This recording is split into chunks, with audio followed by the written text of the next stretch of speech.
환절기만 되면 기력이 없고 아침에 눈을 뜨면 건조한 목 상태로 기침을 하시나요?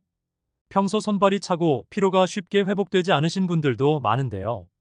오늘 소개해드릴 꿀이 기력을 회복하고 기침 증상을 완화하는데 큰 도움이 된다는 사실 알고 계셨나요? 슈퍼푸드라 불리는 꿀은 항산화 성분이 풍부하여 염증을 가라앉히는데도 효과적이며 소화와 장 건강에도 효과가 있다고 알려져 있습니다. 오늘은 꿀과 궁합이 좋은 음식 3가지와 꿀의 효능 그리고 꿀 섭취 시 주의할 점까지 모두 알려드릴 테니 영상 꼭 끝까지 시청해 주시길 바랍니다.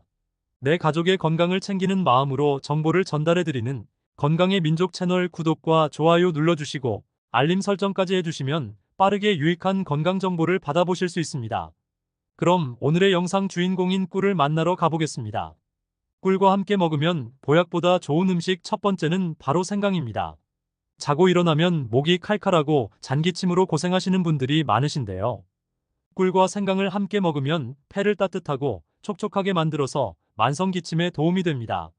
생강은 폐기관지로 가는 혈류를 촉진시키고 냉에서 물처럼 생기는 묽은 가래를 말려주는 효능도 있는데요. 건조한 호흡기의 점막을 촉촉하게 해주는 보습 효과까지 있습니다. 조지아 주립대학에서 실시한 연구에 따르면 강도 높은 팔꿈치 운동을 하는 사람을 대상으로 하루 2g의 생강을 11일간 섭취하게 한 결과 근육통이 대폭 감소한 것으로 나타났습니다. 또한 생강 추출물이 전립선암세포의 증식을 억제하고 암세포의 괴사를 유발하는 데 상당한 효과가 있는 것으로 나타났다고 밝혔습니다. 생강은 아드레날린의 분비를 촉진하고 혈관을 확장시켜 혈액순환을 도와 몸을 따뜻하게 하는데요. 꿀 또한 노폐물을 배출하는 효과가 있고 수족 냉증을 치료하는 데 도움을 줘서 꿀과 생강을 함께 먹으면 몸에 찬 기운이 있으신 분들이 체온을 올리고 신진대사를 활성화시키는 데 효능이 있습니다. 꿀과 생강을 간편하게 꿀 생강차로 만들어 먹으면 좋은데요. 먼저 생강을 깨끗하게 씻어서 물기를 제거하고 잘 말려주세요. 그리고 얇게 썰어 소독한 유리병에 꿀과 1:1 비율로 넣어주세요. 3일 정도 숙성시킨 후 따뜻한 물에 한 스푼씩 넣어 드시면 좋습니다. 꿀에 함유된 각종 비타민과 아미노산들은 대부분 열에 약하여 높은 온도에서는 파괴되기 쉬우니 끓는 물보다는 미지근한 물에 드시는 게 효과가 좋습니다. 단 생강은 평소 혈압이 높고 불면증이 있는 사람은 생강을 먹으면 체온이 올라가고 흥분을 끌어올려 숙면에 방해가 되니 섭취 시 주의하시길 바랍니다. 꿀과 함께 먹으면 보약보다 좋은 두 번째 음식은 바로 마늘입니다.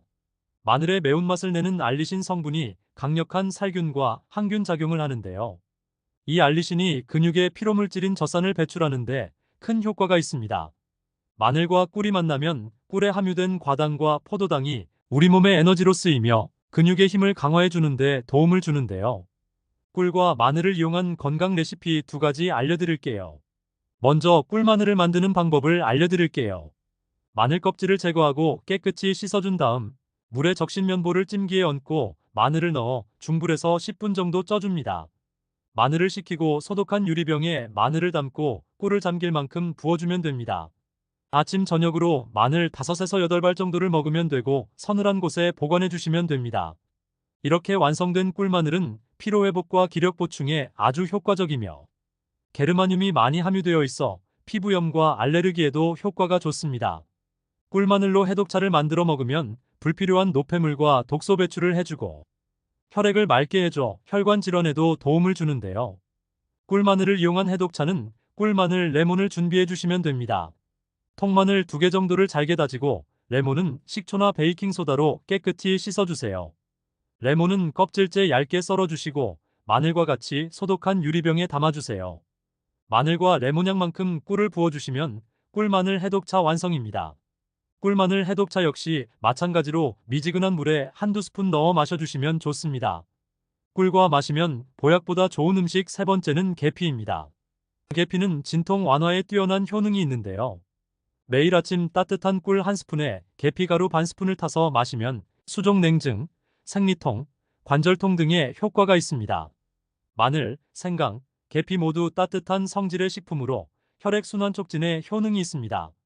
덴마크 코펜하겐의 한 대학에서 200명의 관절염 환자를 대상으로 한 실험에서 꿀과 계피를 섭취하게 한 결과 일주일 후 76명의 환자가 통증이 개선된 것으로 나타났습니다.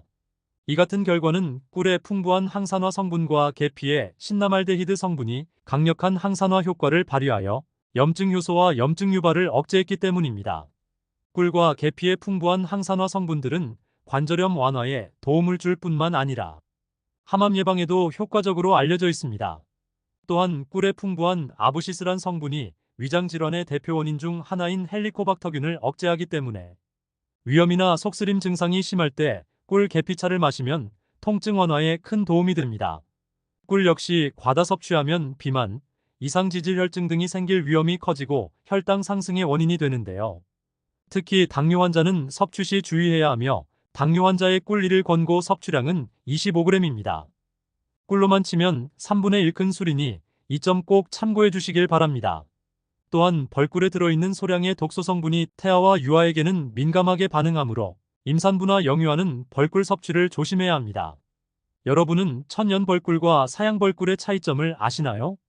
천연벌꿀은 꿀벌이 아카시아 나무 같은 식물의 꽃에서 당이나 수액을 채집한 다음 저장해서 만든 꿀입니다.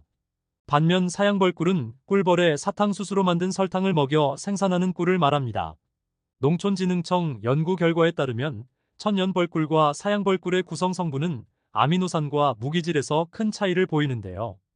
아미노산은 단백질을 구성하는 주요 성분으로 피로회복이나 면역력 강화, 노화 예방 등의 효능을 가지고 있습니다.